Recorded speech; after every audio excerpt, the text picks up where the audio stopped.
America और Iran के बीच का तातुल बरकरार है।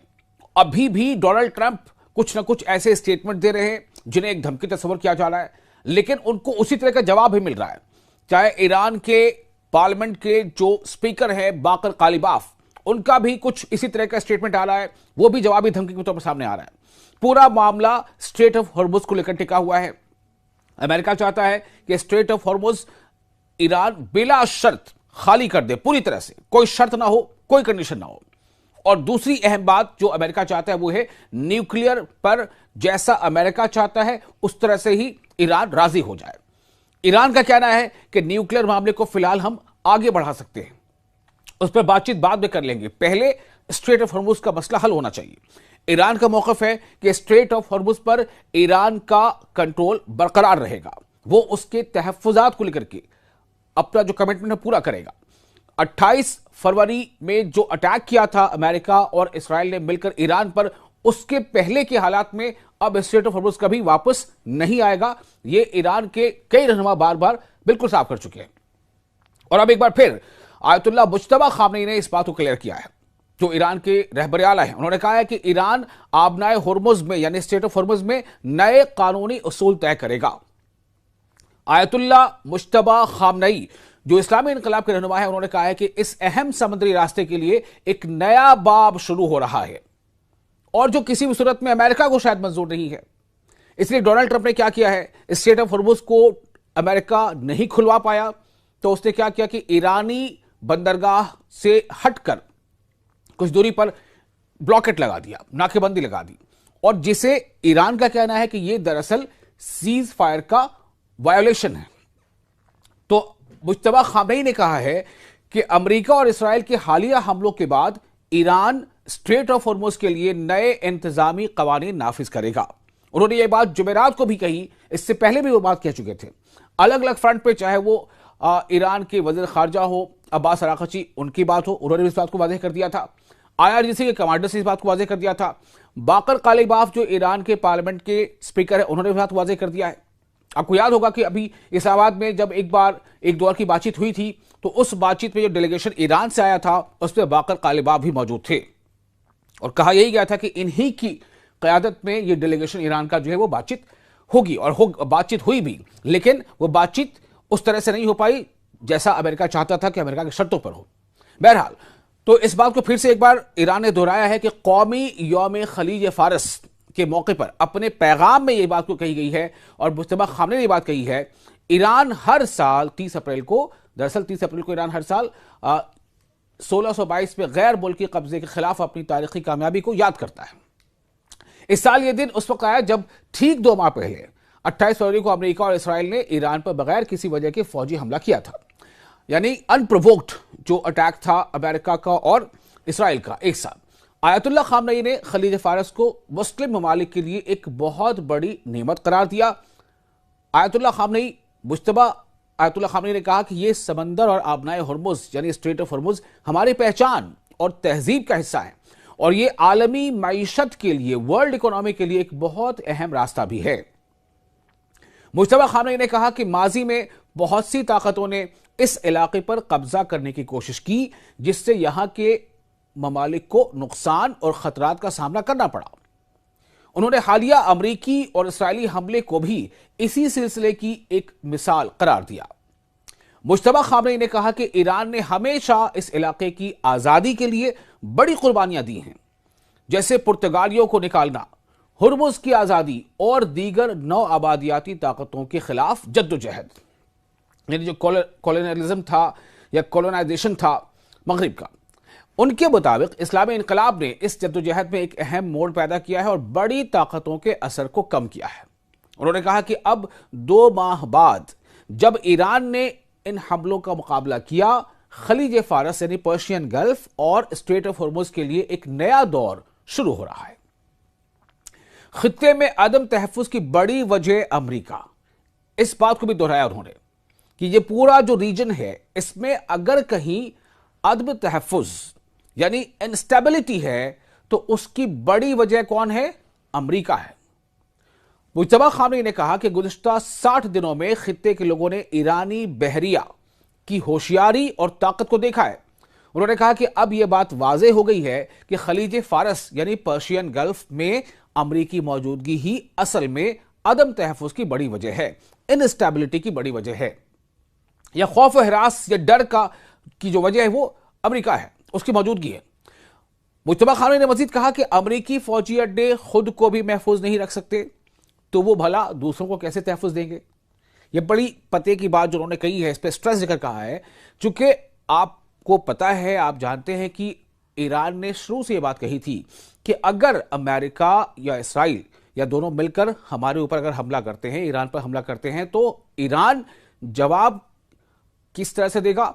ईरान अमेरिका के उन तमाम अड्डों को निशाना बनाएगा जो मिडिल ईस्ट में जहां कहीं भी हैं, चाहे वो सऊदी अरब में अमेरिकी अड्डा हो, चाहे वो यूएई में अमेरिकी फौजी अड्डा हो, चाहे कतर में हो, चाहे बहरीन में हो, चाहे जॉर्डन में हो, चाहे कुवैत में हो, और निशाना बनाया भी। और अब जो रिपोर्ट सामने आ रही हैं कि अमेरिका को जबरदस्त नुकसान पहुंचा है इन तमाम बेसिस में, उसी का हवाला देते हुए उन्होंने कहा कि जो अमेरिका खलीज फारस में अमेरिकी मौजूदगी ही असल में अदम तहफ़्फ़ुज़ की बड़ी वजह है, क्योंकि उन्होंने कहा कि अमेरिकी फौजी अड्डे ही खुद की हिफाजत नहीं कर पाए, खुद को महफूज नहीं रख सकते, तो वो दूसरों को कैसे तहफ़्फ़ुज़ देंगे।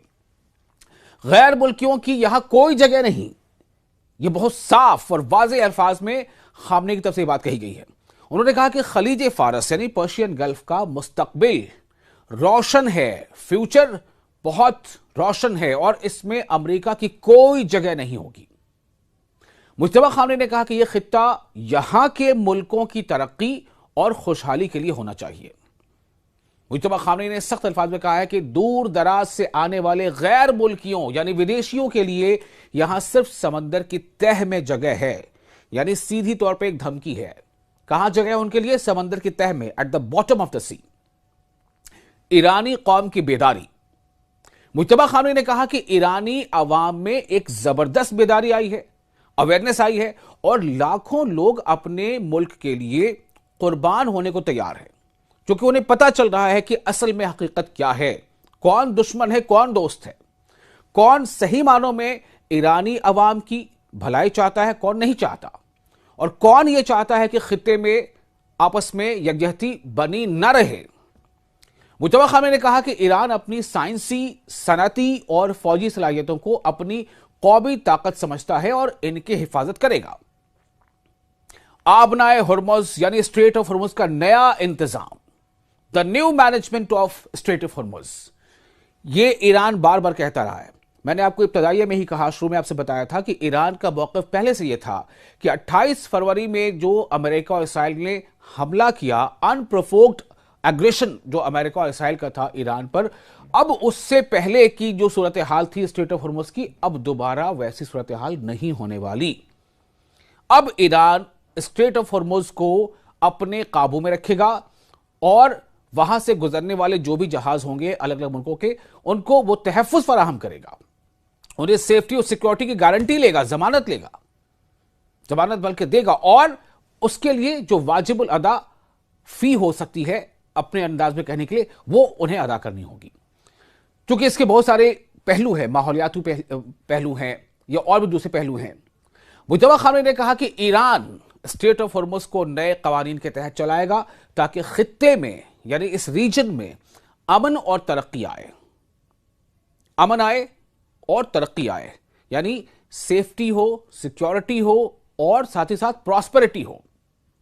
उन्होंने कहा कि इससे तमाम मुल्कों को फायदा होगा, तमाम देशों को फायदा होगा। खामनेई ने बताया कि ईरान ने हालिया हमलों के जवाब में उन मुल्कों के जहाजों के लिए आबनाए हुर्मुज़ यानी स्ट्रेट ऑफ हुर्मुज़ बंद कर दी है जो हमलों में शामिल थे या उनकी हिमायत कर रहे थे, या तो जिन मुल्कों ने हमला किया था उनके जहाज यहां से गुजरने पर हमने रोक लगाई है, या जो हमलावर मुल्क हैं उनके मददगार मुल्कों के खिलाफ हमने ये पाबंदी लगाई है। अमरीकी नाकेबंदी पर नजर है और तंज किया है किसने? मैं आपको बता रहा हूं, बार बार आपसे कह रहा हूं कि बाकर कालिबाफ एक बड़ा नाम, बड़ा चेहरा, और जो अभी इस्लामाबाद में जो डेलीगेशन गया था कुछ दिनों पहले, ईरान का उस डेलीगेशन, उस वफ्द की क़यादत भी बाकर कालिबाफ कर रहे थे। उनका कहना है कि अमरीकी नाकेबंदी पर उन्होंने तंज कसते हुए क्या कहा है? ईरान की पार्लियामेंट के स्पीकर मोहम्मद बाकर कालिबाफ ने अमेरिका की बहरी नाकाबंदी, जो नेवल ब्लॉकेड अमेरिका ने अभी कायम कर रखा है, उसका मजाक उड़ाते हुए कहा है कि ईरान की सरहदें इतनी लंबी हैं कि उसे मुकम्मल तौर पर बंद करना मुमकिन ही नहीं है। बाकर कालिबाफ ने एक मिसाल देते हुए कहा कि अगर अमेरिका के अंदर दो लंबी दीवारें बनाई जाएं, अगर अमेरिका के अंदर दो लंबी दीवारें बनाई जाएं, तब भी उनकी कुल लंबाई ईरान की सरहदों से कम होगी। उन्होंने तंजिया अंदाज में कहा कि ऐसे मुल्क का मुहासरा करने की कोशिश पर नेक तमन्नाएं। ये तंज कसा उन्होंने। Wish you good luck. दरअसल अमेरिका ने 28 फरवरी के हमले के बाद ईरानी बंदरगाहों पर बहरी नाकाबंदी लगा दी थी, जिसे ईरान ने गैर कानूनी करार दिया है। ईरान की कुल जमीनी और समुद्री सरहदें तकरीबन 8,700 किलोमीटर हैं। एक बार फिर सुने, ईरान की कुल जमीनी और समुद्री सरहदें, जो बॉर्डर है, वो कितनी लंबी हैं? 8,700 किलोमीटर हैं, जिनमें खलीज फारस यानी पर्शियन गल्फ, खलीज ओमान यानी ओमान सी, ओमान सागर, और बहरे कैस्पियन शामिल है। कैस्पियन सी शामिल है। ईरानी सदर मसूद पेजेश्कियान ने खबरदार किया है कि यह नाकाबंदी जंग को जारी रखने के बराबर है और इसे बर्दाश्त नहीं किया जाएगा।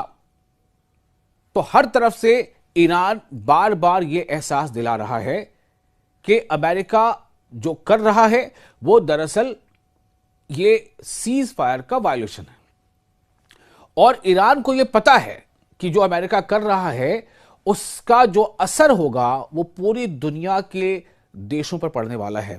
जिन देशों को भी इन खलीजी ममालिक से नेचुरल गैस या कच्चे तेल की इंपोर्ट वो करते हैं या यहां से वो एक्सपोर्ट होता है, उनके लिए ये मुश्किल खड़ी हो रही है।